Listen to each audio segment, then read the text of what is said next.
அதனால தான் நாம் மேல்மருவத்தூர்ல இருக்கிறோமா மும்பை நகரத்தில் இருக்கிறோமா என்று தெரியாத அளவுக்கு இந்த அருமையான மண்ட விழாவுக்கு மும்பை நகரமே திரண்டு வந்திருக்கிறது என்றால் ஆதிபராசக்தி மேல நீங்க வச்சிருக்கிற அபிமானம், ஆதிபராசக்தி நம்ம மேல வச்சிருக்கிற அபிமானம் அற்புதமான விஷயம்.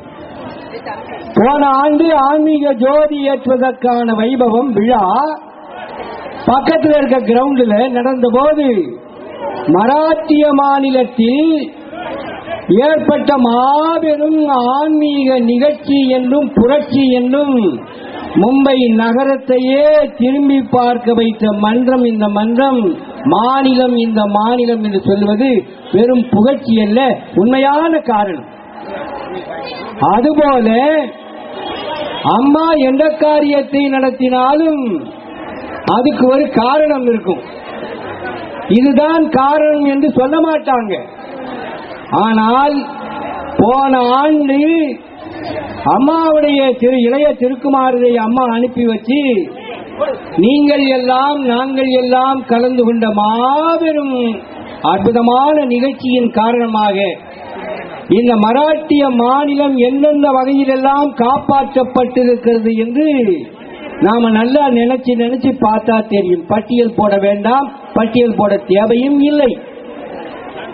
உலகம் அழிந்து கொண்டிருக்கிறது. அம்மா என்ன இருக்காங்க பாருங்க, உலகம் என்னுடையது, அதை இயக்கும் சக்தி என் சக்தி, ஆதிபராசக்தின்னு சொல்றாங்க. உலகம் அழிந்து கொண்டிருக்கிறது, காப்பாற்ற நான் வந்திருக்கிறேன் என்று சொல்லுகின்ற அம்மா உலகத்தை எப்படி காப்பாற்ற முடியும் என்றால், உலகம் தடுமாறி கிடக்கிறதுக்கு காரணம் என்னன்னா இருக்க வேண்டிய நம்பிக்கை இல்லாம போச்சு. பெற்றவனுக்கு புள்ள மேல நம்பிக்கை இல்லை, பிள்ளைக்கு பெற்றவன் மேல நம்பிக்கை இல்லை, வீட்டுக்காரனுக்கு வீட்டுக்காரி மேல நம்பிக்கை இல்லை, வீட்டுக்காரிக்கு வீட்டுக்காரன் மேல நம்பிக்கை இல்லை, தர்மத்தில் நம்பிக்கை இல்லை, தர்மம் தலைகாக்கும் நம்பிக்கை இல்லை, அதர்மம் அழிக்கப்படும் நம்பிக்கையும் கிடையாது. இது எல்லாம் இல்லாமல் போனதற்கு என்ன காரணம்னா இருக்க வேண்டிய தெய்வ நம்பிக்கை இல்லாம போச்சு. அன்னை ஆதிபராசக்தி இன்னைக்கு இறங்கி வந்திருக்கிறார். அவதாரம் என்றால் தெய்வம் இறங்கி வருவது என்று ஒரு அர்த்தம், காலங்காலமாக சொல்லுகிற அர்த்தம்.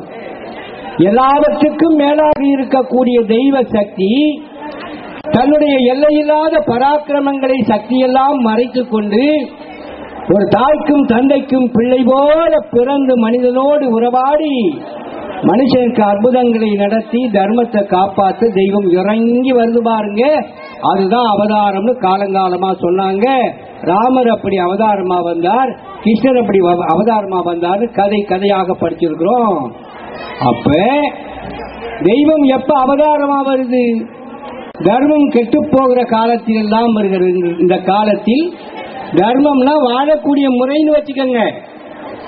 வாழக்கூடிய முறை கட்டு, நெறி கட்டு, தறி கட்டு, விதி கட்டு, மதி கட்டு, உலகம் தடுமாறி நிலை மாறி இருக்கிற காலத்தில் ஆதிபராசக்தி அடிகளார் என்னும் உருமாறி உலகத்தில் நம்மோடு உலாவிக் கொண்டிருக்கிறாள். அவதாரம் என்றால் தெய்வம் இறங்கி வருகிறது என்று மட்டும் அர்த்தம் இல்லை. அவதாரம் என்றால் காப்பாற்ற வந்திருக்கிற கடவுள் என்று அர்த்தம்.